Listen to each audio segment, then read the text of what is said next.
Un des systèmes d'information les plus critiques au sein des hôpitaux, c'est la GTB, la gestion technique de bâtiments.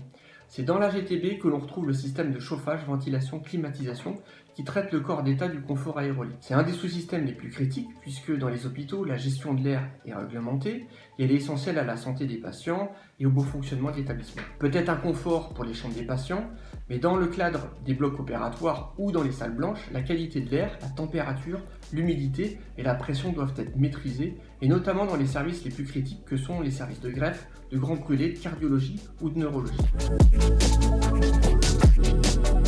La CVC, c'est un système opérationnel qui a tendance à passer sous le feu des radars des RSSI, et pour qu'ils puissent mettre en place une bonne cybersécurité, il faut qu'ils puissent échanger avec les équipes métiers qui ont en charge le fonctionnement du process de la CVC. Il y a également des enjeux sur l'aspect architecture.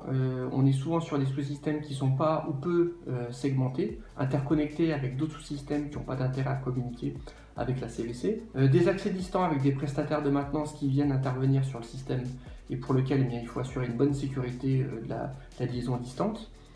Et enfin, on a des enjeux liés aux composants eux-mêmes, avec des automates de marque, de modèles et de génération hétérogènes, des postes de supervision qui sont souvent obsolètes et qui n'intègrent pas de composants logiciels pour assurer la cybersécurité du système.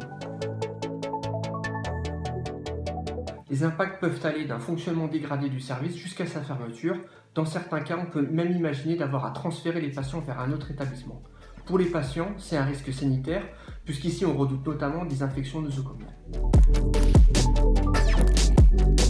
Sur l'aspect organisationnel, il va falloir faire monter en compétence les équipes RSSI aux enjeux des systèmes industriels, faire collaborer les équipes métiers et les équipes cyber. Sur l'aspect technique, il va falloir mettre en œuvre du patch management sur la partie process et notamment sur les automates. Il faudra également mettre en place une politique de gestion des mots de passe. Sur l'aspect réseau, il faudra mettre en œuvre une segmentation des réseaux, cloisonnée pour freiner l'attaquant, et si il y a déjà compromission, éviter le rebond sur d'autres systèmes d'information. On pourra également sécuriser les postes de supervision en maîtrisant l'utilisation des clés USB et des supports amovibles, durcir les postes en autorisant que les applications métiers strictement nécessaires. Enfin, il faudra contrôler les communications au niveau du process industriel et s'assurer de la légitimité des communications qui interviennent entre les équipements et notamment les équipements d'automatisme.